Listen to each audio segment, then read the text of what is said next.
Hello guys, welcome back to the channel and welcome back to Elite Wrestling. तो guys finally इस week का AEW का action packed Dynamite show हो चुका है खत्म। जिस डायनामाइट शो पर हमें शुरुआत से लेकर आखिर तक बहुत सारी चीजें देखने को मिली है। और मुझे तो लगता है कि इस वीक का AEW का डायनामाइट शो किसी मेगा शो से कम नहीं था। लेकिन गाइज अब हम ज्यादा देर ना लगाते हुए चलिए वीडियो शुरू करते हैं और करते हैं इस वीक के AEW के डायनामाइट शो का रिव्यू। तो गाइज इस वीक के AEW के डायनामाइट शो की शुरुआत बैकस्टेज में यंग बक्स एक इंटरव्यू से हुई और यहाँ पर यंग बक्स से पूछा गया कि लास्ट वीक केनी ओमेगा ने अपना मैच जीतने के लिए चीटिंग क्यों की और केनी ओमेगा AEW का डायनामाइट शो छोड़कर इम्पैक्ट रेसलिंग के शो पर क्यों गए। जिस सवाल का जवाब देते हुए यंग बक्स ने कहा कि केनी ओमेगा यंग बक्स के काफी अच्छे दोस्त थे, लेकिन यंग बक्स को भी नहीं पता कि केनी ओमेगा ने ऐसा क्यों किया और अब तक यंग बक्स की केनी ओमेगा से कोई भी बातचीत नहीं हुई है। इसीलिए यंग बक्स केनी ओमेगा की सिचुएशन के ऊपर कुछ नहीं कह सकते। जो बात कहकर यंग बक्स AEW के डायनामाइट शो पर अपना मैच रेसल करने के लिए गए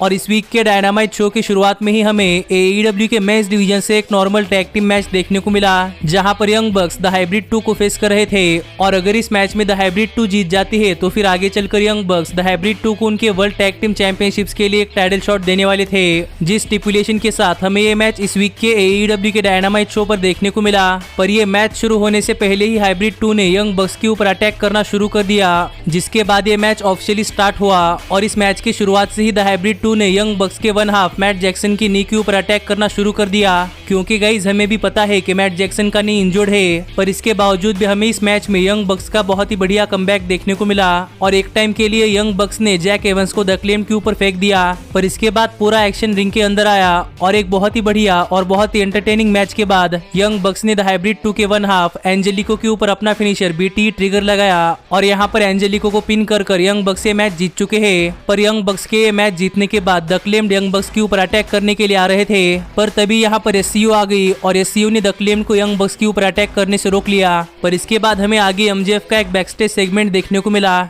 जहाँ पर बात करते हुए MJF ने कहा कि आज MJF उनकी डायनामाइट डायमंड रिंग एक बार फिर से जीतने वाले हैं, क्योंकि वो डायमंड रिंग MJF के बिना कुछ भी नहीं है। और यही आगे हमें डार्बी एलन का एक हाइप वीडियो देखने को मिला, जहाँ पर डार्बी एलन टीम टैज के सभी मेंबर्स के शैडो को देखकर उनके बारे में अपने थॉट शेयर कर रहे थे। और यही जब डार्बी एलन को स्टिंग का फोटो दिखाया तो यहाँ पर डार्बी एलन सिर्फ मुस्कुराए और डार्बी एलन ने कुछ नहीं कहा। पर इसके बाद हमें आगे शो पर कोडी रोड्स आते हुए दिखाई दिए और यहाँ पर कोडी रोड्स का इंटरव्यू हो रहा था और यहाँ पर टोनी शिवानी ने कोडी रोड्स से पूछा कि लास्ट वीक जब टीम टैज कोडी रोड्स और उनके फैमिली के ऊपर अटैक कर रही थी तब स्टिंग ने आकर कोडी रोड्स को बचाया। इसके ऊपर कोडी रोड्स क्या कहना चाहते हैं, जो सवाल टोनी शिवानी ने कोडी रोड्स से किया ही था। पर तभी यहाँ पर सभी लाइट्स ऑफ हो गई और यहाँ पर स्टिंग आ गए और स्टिंग के रिंग के अंदर आने के बाद आर्न एंडरसन ने माइक लिया और यहाँ पर बात करते हुए आर्न एंडरसन ने कहा कि यहाँ पर स्टिंग कुछ कहने के लिए आए हैं और कोडी रोड्स भी कुछ कहने के लिए आए हैं। तो आर्न एंडरसन कोडी रोड्स और स्टिंग को रिंग के अंदर अकेले छोड़ना चाहते हैं। जो बात कहकर आर्न एंडरसन ने रिंग छोड़ दी और आर्न एंडरसन के पीछे टोनी शिवानी भी रिंग छोड़कर जा रहे थे, पर स्टिंग ने टोनी शिवानी को रोक लिया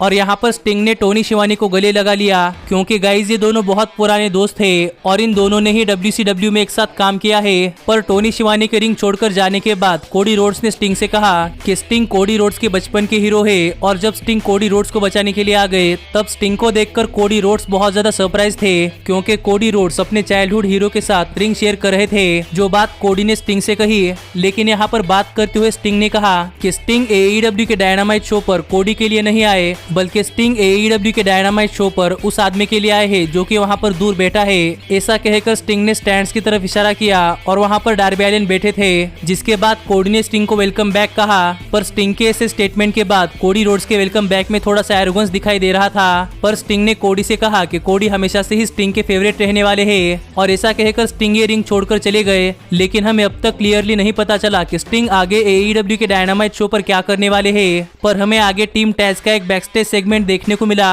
और यहाँ पर बात करते हुए टैज ने कहा कि अब टीम टैज और भी ज्यादा स्ट्रॉन्ग हो चुकी है, क्योंकि अब टैज के बेटे भी टीम टैज में ज्वाइन हो चुके हैं। जिसके बाद हमें आगे शो पर AEW के मेंस डिवीजन से एक नॉर्मल टैग टीम मैच देखने को मिला और यहाँ पर FTR वार्सिटी ब्लॉन्ड्स को फेस कर रहे थे। और अगर यहाँ पर हम बात करें इस मैच की तो गाइज ये मैच FTR के लिए कमबैक मैच था, जिस मैच की शुरुआत में FTR ने वार्सिटी ब्लॉन्ड्स के ऊपर बहुत ही तगड़ा अटैक किया। पर हमें इस मैच में वार्सिटी ब्लॉन्ड्स की तरफ से भी बहुत ही बढ़िया कमबैक्स देखने को मिले हैं और कई बार लग रहा था कि यहाँ पर वार्सिटी ब्लॉन्ड्स के बीच में टैग टीम कोऑर्डिनेशन नहीं बन रहा, लेकिन फिर भी ये मैच एक देखने लायक टैग टीम मैच था। और बहुत सारे बैक एंड फोर्थ एक्शन के बाद फाइनली एफटीआर ने ब्रायन पिलमन जूनियर के ऊपर अपना फिनिशर मिडनाइट एक्सप्रेस लगाया और यहाँ पर ब्रायन पिलमन जूनियर को पिन कर एफटीआर ये मैच जीत चुकी है। पर गाइस ये मैच जीतने के बाद जब एफटीआर बैकस्टेज जा रही थी तब रिंग साइड पर एफटीआर का जुरासिक एक्सप्रेस के साथ झगड़ा हो गया, पर इस झगड़े को इग्नोर कर एफटीआर बैकस्टेज चली गई। जिसके बाद हमें आगे आज का डायनामाइट शो शुरू होने से पहले लिया गया एडम हैंगमैन पेज का एक इंटरव्यू देखने को मिला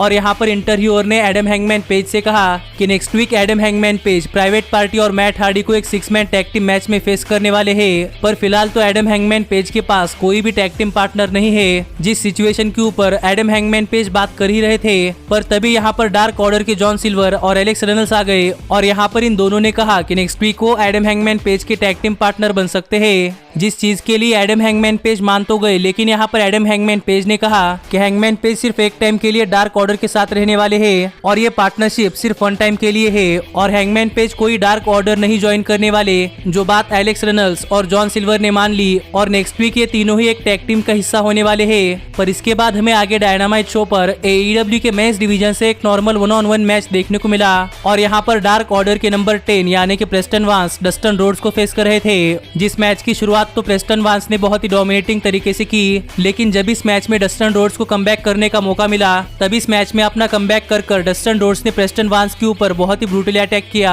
और यही आउट ऑफ नोवेयर प्रेस्टन वांस के ऊपर बुलडॉग लगाकर प्रेस्टन वांस को पिन कर डस्टन रोड्स से मैच जीत चुके हैं। पर डस्टन रोड्स के मैच जीतने के बाद डार्क ऑर्डर रिंग के अंदर आई और यहाँ पर आकर डार्क ऑर्डर ने डस्टन रोड्स को डार्क ऑर्डर ज्वाइन करने का एक ऑफर दिया, जहाँ पर देखने में ऐसा लग रहा था कि Dustin Rhodes Dark Order join करने वाले हैं, लेकिन डस्टन रोड्स ने इविल उनो के ऊपर अटैक किया। जिसके बाद डार्क ऑर्डर रिंग के अंदर आकर डस्टन रोड्स के ऊपर अटैक करने के लिए तैयार थी, लेकिन इविल उनो ने डार्क ऑर्डर को रोक लिया और यहाँ पर इविल उनो ने डस्टन रोड्स से कहा कि अगर फ्यूचर में कभी Dustin Rhodes Dark Order join करना चाहते हैं तो डार्क ऑर्डर हमेशा से ही डस्टन रोड्स को अपने ग्रुप में लेने के लिए तैयार है। जिसके बाद हमें आगे डायनामाइट शो पर आज का डायनामाइट शो शुरू होने से पहले लिया गया टोनी शिवानी का एक इंटरव्यू देखने को मिला और यहाँ पर टोनी शिवानी ब्रैंडी रोड्स और शाकिल ओनील का इंटरव्यू ले रहे थे। जिस इंटरव्यू में शाकिल ओनील से बात करते हुए ब्रैंडी रोड्स ने पूछा कि जेड ने ब्रैंडी रोड्स के ऊपर इतना ब्रूटली अटैक क्यों किया। जिस सवाल का जवाब देते हुए शाकिल ओनील ने कहा कि शाकिल ओनील को नहीं पता कि जेड ने ब्रैंडी रोड्स के ऊपर अटैक क्यों किया है,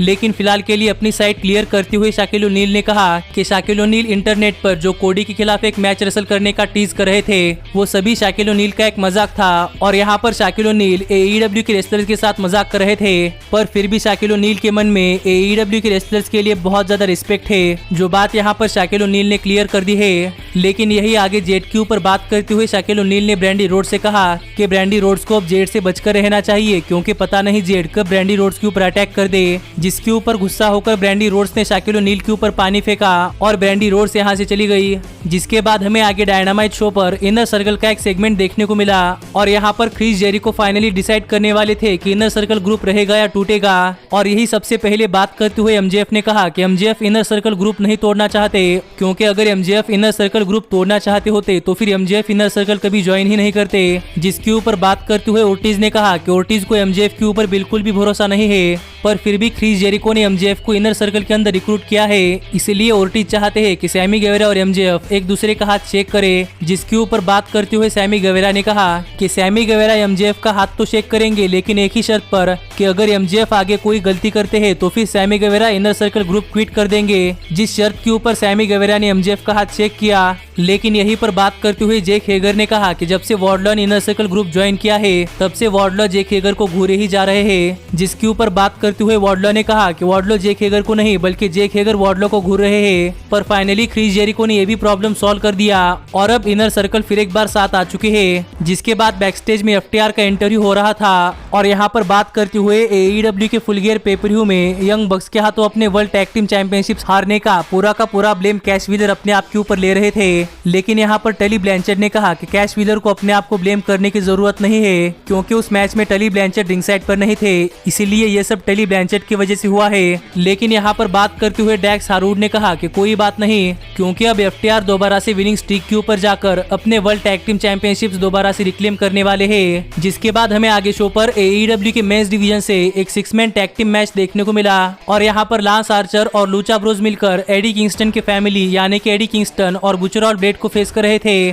जो मैच शुरू होने से पहले ही लांस आर्चर और लूचा ब्रोज ने एडी किंगस्टन और उनके फैमिली के ऊपर अटैक करना शुरू कर दिया, जिस अटैक के दौरान बुचर ने पेंटाइलजोरियम को एक टेबल के थ्रू फेंका, जिसके बाद सभी डॉक्टर्स वहां पर आकर पेंटाइलजोरियम को वहां से ले गए, जिस वजह से ये मैच 2-on-3 हैंडीकैप मैच बन चुका था। जिस मैच में शुरुआत से लेकर आखिर तक एडी किंगस्टन और बुचर और ब्लेड ने डोमिनेट किया, और इस मैच में एडी किंगस्टन और बुचर और ब्लेड ने मिलकर लांस आर्चर के पैरों को टारगेट किया। पर रे फिनिक्स के इस मैच में आने के बाद जब ऐसा लग रहा था कि इस मैच का पूरा मोमेंटम फिर एक बार रे फिनिक्स के पास जा सकता है, तभी आउट ऑफ नोवेयर बुचर और ब्लेड ने मिलकर रे फिनिक्स के ऊपर अपना टैग टीम फिनिशर लगाया, और यहाँ पर रे फिनिक्स को पिन कर बुचर और ब्लेड और एडी किंगस्टन ये मैच जीत चुके हैं। लेकिन गाइज ये मैच खत्म होने के बाद इस मैच को हारने के गुस्से में लांस आर्चर ने एडी किंगस्टन और बुचर और ब्लेड के ऊपर बहुत ही ब्रूटली अटैक किया। पर इससे पहले कि लांस आर्चर बुचर और ब्लेड को कुछ ज्यादा डैमेज करते, बुचर और ब्लेड यहाँ से भाग गए, जिसके बाद हमें बैकस्टेज में जेड और नायला रोज मिलकर रेड वेलवेट के ऊपर अटैक करते हुए दिखाई दिए, और यहाँ पर बिग स्वॉल और सेरेना डेप ने आकर रेड वेलवेट को बचा लिया। पर तभी यहाँ पर डियामांटे और इवलिस आ गई, जिनके साथ नायला रोज और जेड ने मिलकर बिग स्वॉल और सेरेना डेप के ऊपर अटैक करना शुरू कर दिया, और यहाँ पर सभी रेफरीज ने आकर इन सभी विमेंस को अलग अलग किया। तो अब देखना पड़ेगा कि आगे स्टोरी लाइन में क्या होता है। पर गाइस जिसके बाद हमें आगे डायनामाइट शो पर AEW की विमेंस डिवीजन से एक नॉर्मल 1-on-1 मैच देखने को मिला, जहां पर एबेडॉन एक लोकल टैलेंट को फेस कर रही थी। और अगर यहाँ पर हम बात करें इस मैच की, तो गाइस ये मैच AEW की एक ऑफिशियल रेसलर वर्सेस एक लोकल टैलेंट के बीच में था, इसीलिए इस मैच में शुरुआत से लेकर आखिर तक डोमिनेट करने के बाद फाइनली इस मैच में उस लोकल टैलेंट के ऊपर अपना फिनिशर लगाकर उस लोकल टैलेंट को पिन कर एबेडॉन ये मैच जीत चुकी है। लेकिन गाइस ये मैच खत्म होने के बाद भी एबेडॉन ने लोकल टैलेंट के ऊपर अटैक किया, जिस अटैक को रोकने के लिए यहाँ पर हिकारू शिडा आ गई, और यहाँ पर आकर हिकारू शिडा ने एबेडॉन के ऊपर अपने कैंडो स्टिक से बहुत ही जोरदार अटैक किया। लेकिन फिर भी एबेडॉन अंडरटेकर स्टाइल में खड़ी हो गई। तो अब देखना पड़ेगा कि आगे इन दोनों ही सुपरस्टार्स के बीच में क्या होता है। पर आगे एक बैकस्टेज इंटरव्यू में बात करते हुए क्रिस जेरिको ने कहा कि इस वीक वाले MJF के डायनामाइट डायमंड रिंग के मैच में क्रिस जेरिको MJF के साथ रिंग साइड पर रहने वाले हैं। जिसके बाद AEW के डायनामाइट शो पर एक हेलीकॉप्टर आया, और इस हेलीकॉप्टर में कोई और नहीं बल्कि AEW के world heavyweight champion Kenny Omega अपने मैनेजर डॉन कैलिस के साथ आए थे। और डायनामाइट शो के रिंग के अंदर आने के बाद जब टोनी शिवानी डॉन कैलिस से पूछ रहे थे कि केनी ओमेगा ने ऐसा क्यों किया और अब केनी ओमेगा आगे फ्यूचर में क्या करने वाले हैं, तो इसका जवाब देते हुए डॉन कैलिस और केनी ओमेगा ने वही सब रिपीट किया जो कि इन दोनों ने TNA इम्पैक्ट के शो पर जाकर कहा था कि डॉन कैलिस ने न्यू जापान प्रो रेसलिंग में क्रिस जेरिको और केनी ओमेगा के बीच में एक मैच करवाया, जिससे कि आगे चलकर टोनी खान को AEW कंपनी बनाने का आइडिया आया। और डॉन कैलिस केनी ओमेगा को बहुत पहले से जानते हैं, और अब ये दोनों मिलकर हिस्ट्री बनाने वाले हैं। जो बात कहकर केनी ओमेगा और डॉन कैलिस बैकस्टेज चले गए। लेकिन इसके बाद टाइम हो चुका था इस वीक के AEW के डायनामाइट शो के मेन इवेंट का, जहां पर MJF अपनी dynamite diamond ring challenger orange Cassidy के अगेंस्ट डिफेंड कर रहे थे। जो मैच शुरू होते ही MJF ने ऑरेंज कैसिडी के ऊपर अटैक करना शुरू कर दिया, और MJF ने रिंग साइड पर खड़ी हुई पूरी की पूरी इनर सर्कल की मदद के साथ ऑरेंज कैसिडी के ऊपर बहुत ही ब्रूटली अटैक किया। और सरप्राइजिंगली यहाँ पर बेस्ट फ्रेंड्स ऑरेंज कैसिडी को बचाने की जगह बैकस्टेज चले गए, जिससे मुझे लग रहा था कि ऑरेंज कैसिडी यहाँ पर अकेले पड़ चुके हैं। लेकिन बेस्ट फ्रेंड्स इनर सर्कल से फाइट करने के लिए बैकअप लाने के लिए गए थे। और जब इस मैच में रेफरी बेस्ट फ्रेंड्स की वजह से डिस्ट्रैक्ट हुआ था, तभी इस मैच में MJF क्रिस जेरिको के फ्लॉयड बैट का इस्तेमाल करना चाहते थे, पर सरप्राइजिंगली MJF ने फ्लॉयड बैट ऑरेंज कैसिडी के पास फेंक दिया और MJF खुद लेट गए। पर ऑरेंज कैसिडी भी चालाक निकले और ऑरेंज कैसिडी ने अपने हाथ अपने जेब में डाल लिए, जिससे ये प्रूव हो सकता है कि ऑरेंज कैसिडी ने बैट को हाथ नहीं लगाया। और इससे गुस्सा होकर MJF ने दोबारा से बैट अपने हाथ में ले ली, पर इस बार ऑरेंज कैसिडी लेट गए। और रेफरी के पीछे मुड़कर देखने के बाद रेफरी को लगा कि MJF ने ऑरेंज कैसिडी के ऊपर अटैक किया है। पर जब यहाँ पर MJF रेफरी को बता रहे थे कि MJF ने ऑरेंज कैसिडी के ऊपर अटैक नहीं किया, तब ऑरेंज कैसिडी ने आउट ऑफ नोवेयर MJF के ऊपर ऑरेंज पंच लगाई। और जब ऑरेंज कैसिडी ने MJF को पिन किया, तब इनर सर्कल ने MJF का पैर लेकर रोप्स के ऊपर रख दिया, जिससे ऑरेंज कैसिडी और बेस्ट फ्रेंड्स दोनों ही बहुत गुस्सा हो गए। और इनके बाहर इनर सर्कल और बेस्ट फ्रेंड्स के बीच में बहुत ही बड़ा ब्रॉल शुरू हो गया। और जब रेफरी ये ब्रॉल सेपरेट करने की कोशिश कर रहे थे, तब मीरो ने आकर ऑरेंज कैसिडी के ऊपर अटैक किया, और इसी अटैक का फायदा उठाकर MJF ने ऑरेंज कैसिडी को पिन किया। और यहाँ पर ऑरेंज कैसिडी को पिन कर MJF स्टिल है डायनामाइट डायमंड रिंग होल्डर। जिसके बाद बेस्ट फ्रेंड्स ने मीरो के ऊपर अटैक करने की कोशिश की, और तभी यहाँ पर पूरा का पूरा ब्रॉल रोकने के लिए रेफरीज के साथ सिक्योरिटी भी आ गई। पर मीरो इतने गुस्से में थे कि मीरो ने सभी सिक्योरिटी गार्ड के ऊपर अटैक कर दिया, और फाइनली यहाँ पर मीरो और किप सेबियन ने स्टैंड टॉल किया। और इसी तरह इस वीक का AEW का डायनामाइट शो खत्म हो गया। जो पूरा शो अगर देखा जाए तो गाइज यहाँ पर AEW ने 2 घंटे में बहुत सारी चीजें इंक्लूड की है, जिससे कि इस वीक के डायनामाइट शो के कुछ मैचेस की क्वालिटी बहुत कम हो गई। लेकिन फिर भी ओवरऑल ये शो बहुत एंटरटेनिंग शो था। जिसके बारे में आप क्या सोचते हैं ये आप मुझे कमेंट कर बताइए। लेकिन गाइज अब मिलता हूँ आपसे अगली वीडियो में, पर तब तक stay healthy, stay happy and keep watching elite wrestling. Hey, did you like that video? Click the screen for more. And where do you think you're going? Check out our official merchandise page and to support the entire cast. And thanks so much for being the elite. The elite, the elite. What, Nick, you're not going to sing it all with me this time?